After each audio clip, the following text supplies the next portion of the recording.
biodiversité n'est pas seulement la réunion des espèces, mais aussi les interactions qui s'y produisent. Les relations entre les plantes et les animaux sont le ciment de la vie et ces interactions sont souvent indispensables pour leur survie.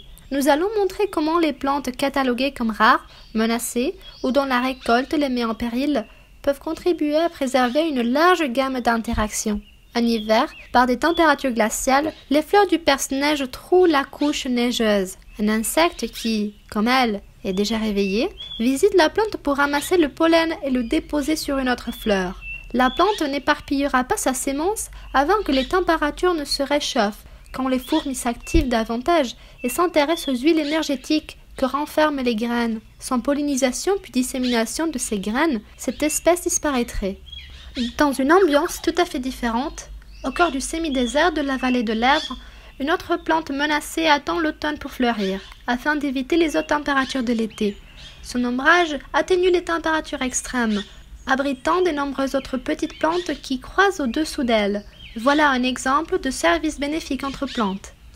Dans les éboulis rocheux des Pyrénées, des fourmis et des coccinelles parcourent avidement les fleurs d'un petit igname du tertiaire à la recherche du rare nectar qu'elles offrent. En se déplaçant, ces insectes remplissent un rôle indispensable, transporter le pollen de la plante mâle à la plante femelle, pollinisant cette dernière pour qu'elle produise la sémence nécessaire sans laquelle cette espèce disparaîtrait.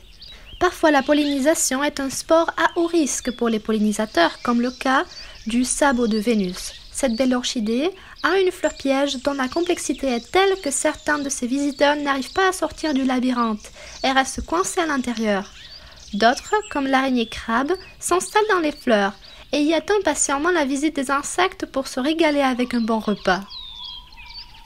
En ce qui concerne cette humble plante qui vivait déjà à l'époque des dinosaures et qui n'est visitée que par quelques bourdons, on trouve des centaines de bactéries dans les racines, micro-organismes sans lesquels la plante n'arriverait pas à obtenir les nutriments du sol. Des dizaines de petits acariens, escargots, araignées ou colamboles vivent sur la face inférieure de ces feuilles. Ils y chassent, s'y abritent des autres prédateurs et y trouvent l'humidité dont ils ont besoin pour ne pas se déshydrater pendant l'été. Même si c'est rare, ce sont parfois les plantes qui se nourrissent d'insectes, comme dans le cas des plantes carnivores. Cette grassette à longues feuilles a un système très simple pour capturer les arthropodes. Elle se sert de glandes qui sécrètent une goutte de glu sur leur surface supérieure.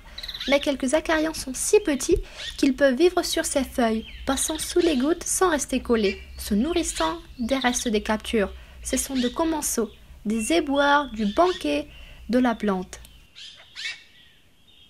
Mais le plus souvent, ce sont les animaux qui mangent les plantes.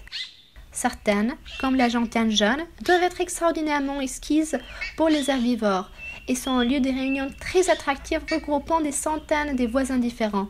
Sur seulement 30 plantes, on a trouvé environ 300 espèces de petits animaux, allant des escargots jusqu'aux papillons en passant par les abeilles, les diptères, les araignées, les punaises, les petits fouisseurs. Ces feuilles et ces fleurs ne sont pas seulement une source de nourriture, elles sont aussi un bon endroit pour déposer les œufs, chasser ou s'abriter. Sachant cela, quand tu regardes une plante pour ses fleurs et ses feuilles, pense à ce monde d'interactions différentes qu'elle aide sans doute à maintenir et sans lesquelles elle ne réussirait pas à survivre. Commence à regarder la nature d'une façon plus approfondie et tu comprendras l'importance que peut avoir l'extinction d'une seule espèce, car sa disparition peut entraîner la disparition de nombreuses autres espèces qui dépendaient d'elle ou en tiraient profit.